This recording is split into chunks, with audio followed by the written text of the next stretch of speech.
What's up, world? It is your girl, Patrice Danielle, I Date Daily blogger, and Andre Hatchett. Go ahead and introduce yourself. What's up, Patrice? Hey, world. Andre C. Hatchett out of New York, entrepreneur. Check out the website, buyblacknyc.com, and join the Black Business Challenge. All right, so today we are talking to you about what we're calling the daddy complex.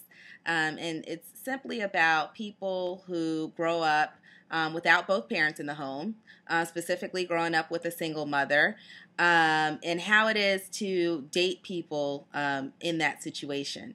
Andre, I'm going to let you start out. Okay. So, my preference on the dating scene, and again, which I hope to be off soon, I am looking to settle down.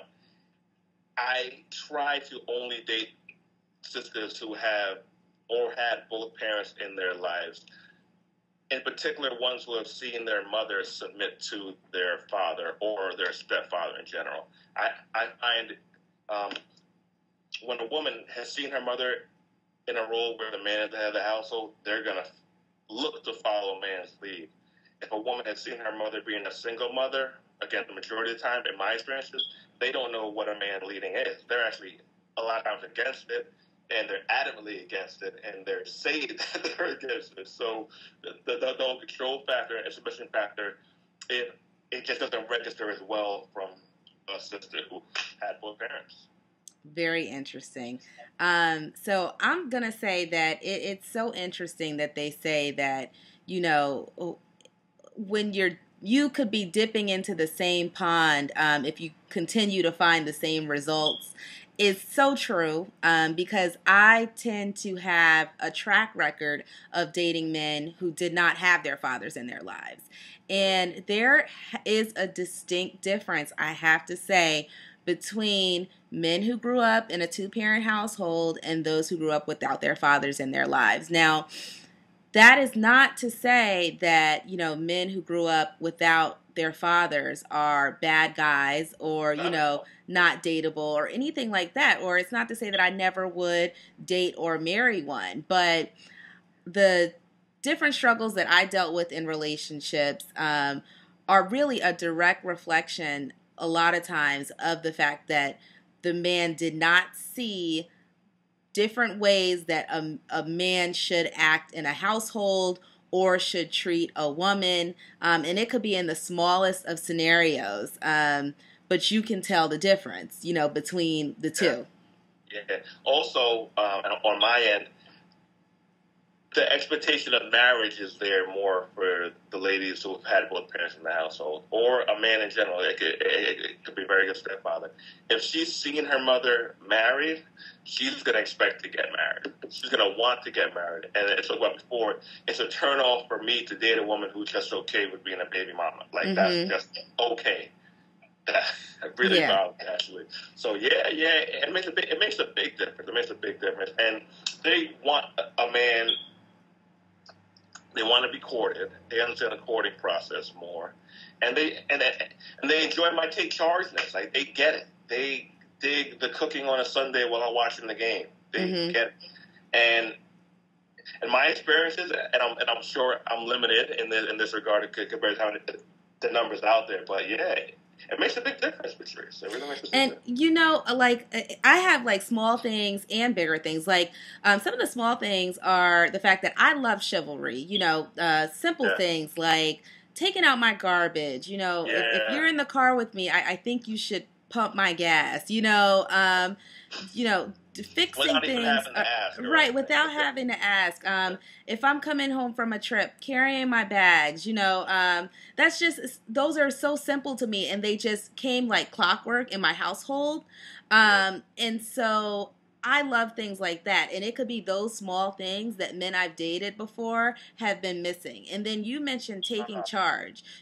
I find that if I am now ready to bring this guy around my family, I want him to feel comfortable, so comfortable to where I could go my way, maybe with the women, and he can maybe hang out with my father and my uncles, and just be cool. And a lot of men who haven't been comfortable in those settings before, or haven't seen their dad work in those settings before, don't feel comfortable just breaking away and dealing with other guys who are strangers. Now, these men might be used to being in group settings with their friends or, like with father figures around the way, but it still doesn't equate to watching their fathers because they still don't feel comfortable in those settings that are foreign to them. And they don't feel comfortable with themselves. It's true. And again, because most of my friends are married, even friends who aren't friends with each other, I have this, so 10 friends, and I did the math earlier, 8 of their wives or our fiancés in our long-term girlfriends have their father or had a father figure in their life. And I don't think that's any coincidence that they're married and engaged or on the way to be married. It makes a big difference. Very interesting. So another thing I find is that it's an open wound, even amongst adults. And so with a lot of men, it still affects them in the way that, emotionally.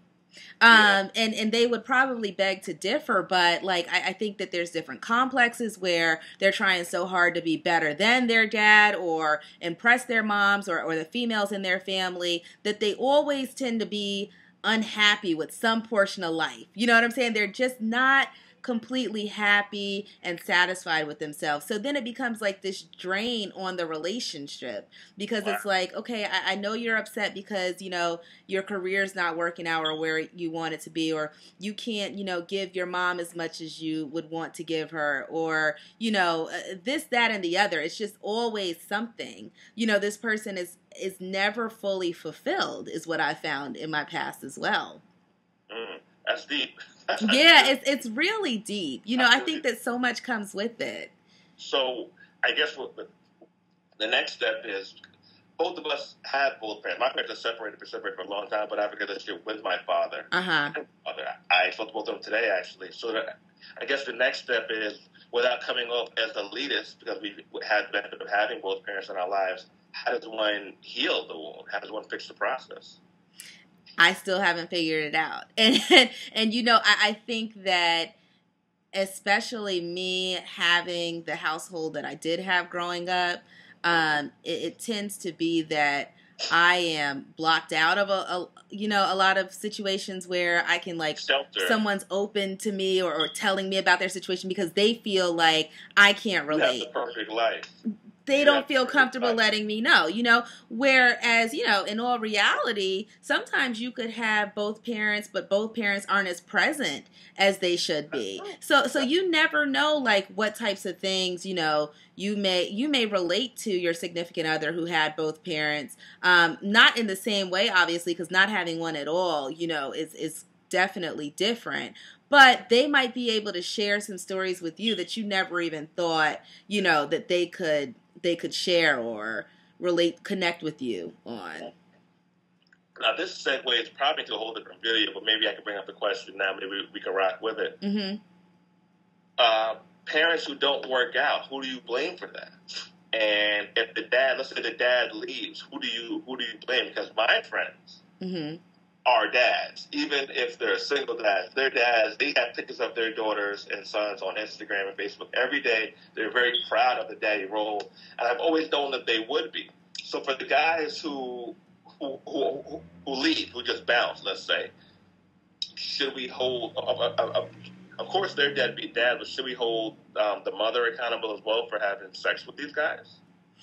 I think it all depends. Again, if it's a pattern, and you've grown up in this household where you have about 3 or 4 brothers and sisters who have different fathers than you, and all of you guys are in the same predicament, then you should always respect your mom, of course, and love your mother, but you need to be real about that situation too and understand your mother's flaws, and to get past that, and past your situation, I feel like it's about accepting it. It's about talking to your mother about it, about understanding why she made some of the mistakes she made in her life and not making some of those same mistakes. But people who choose to ignore it, people who choose to make excuses for the mom, I think they hold on to a huge void, for all of their life, until they can come to terms with the fact that their mom had issues too. You know? Yeah. And they oftentimes don't get addressed because we'll dog our dads. We'll call our dads whores, but we'll never call our mother whores. We would never say, my mother was promiscuous when she was younger. We'll say my dad was, oftentimes with pride. Like, yeah, my dad's a Rolling Stone. Right. But we won't say my mom was, very free in her teenage and early 20 years. But here's what I would just suggest to anybody, to the ladies first. So if you're having sex with a guy, and you have a feeling, anything that he won't be a good dad, those signs are real, right? Like I said, my friends are proud dads, even the ones who aren't married. They are proud, and they wish they were married. They feel guilty about not being married to their child's mother, but it just couldn't work out. Follow those warning signs. Good parents show signs of good parents. Bad parents show signs of bad parenting before the kids are even there. And if you're a guy and you know you don't want to marry this woman and you had an unprotected sex with her without any birth control, or you're not even, pulling out, for lack of better words, like, if you don't want to marry her, let's be more responsible as dudes. Let's say, okay, you're cool to kick it with, but I don't want to marry you, because we need to tackle this whole single parent household thing in general. Right. Like, we need to all be held to hold ourselves to a higher standard of living. Like, you want to screw. I like sex as well, but let's think before the act. Let's hold ourselves to a higher level. Especially if you've grown up in a single parent household. You owe it to what could be your unborn child to have them come into this world in a situation that was better than yours, Yeah. So yeah, I definitely agree with everything that you said. And also, I just want to go back and say to those guys, who grew up in single parent households, face your demons. If you have them and you are, upset or angry, you have a right to be, but face them and figure out ways to accept and get past them, to beat them, because they could really mess you up for what you could have in the future with a young lady. You don't ever want that to get in the way. That's true. And therapy is cool. There's nothing wrong with seeking therapy. Oftentimes in our community, especially for Black men, we look down on therapy, social worker. Like, we look down on any kind of help with our mental frame of mind. But if we break our leg, we'll go to the doctor. But if our head is jacked up, we won't see it shrink. We need to change that stigma in our community. There's nothing wrong with it. And for the brothers, let's just call it what it is. If you have an intact household and you're a father, why not spread the fatherly love to a mentee? There are young brothers who can just need some masculinity. I get emails from brothers all the time this past week who read my real estate articles, my business articles, and they're inspired. And they're like, wow, like, send me more info. Can we talk? And I'm going to do what I can for these brothers. So let's help out the brothers who need assistance, who don't have the dads in the home. Let's try to be a mentor, big brother type figure. I'm just putting that out there to the guys. And also, I just want to say to the ladies out there who have these sorry, fathers for their children. If you have someone who's sorry but is trying, and if trying is just that, they can only buy them a soda pop every Saturday, let that man be in the child's life as much as possible. Sure. If you have someone who's sorry, and sorry means that they're sleeping with, somebody different every night of the week and all of these things, of course, make sure that your child is in a safe environment and not being exposed to different things. But again, let your child have the relationship with the father. I admire women who are able to get past the hurt and anger that they may experience from their baby's fathers and still let their kids have a relationship with them, because that's deep. All I've ever experienced is being able to cut someone off and not look back. And to even think about having to deal with someone, who I personally could not stand and talk highly of them, in front of a child and still co-parent with them, I cannot imagine it. So hats off to the ladies who do that, and to those who don't. It's just so important. The child comes first, and it's just symbolic of you being a really strong woman to be able to do it. That's my opinion. Okay. And my final thought is let's aim for marriage. Let's do that. Have a healthy conversation about marriage. Let's talk about it. If we have bad thoughts about it, let's talk about that. In our community, let's have an aim to change that 72% single mother household thing. Let's change that to 27 or 0% in 10 years. Let's aim for it. Let's do it. I love that. Patrice. Thank you as always. All right. Take you later. Until next time. Peace. Guys.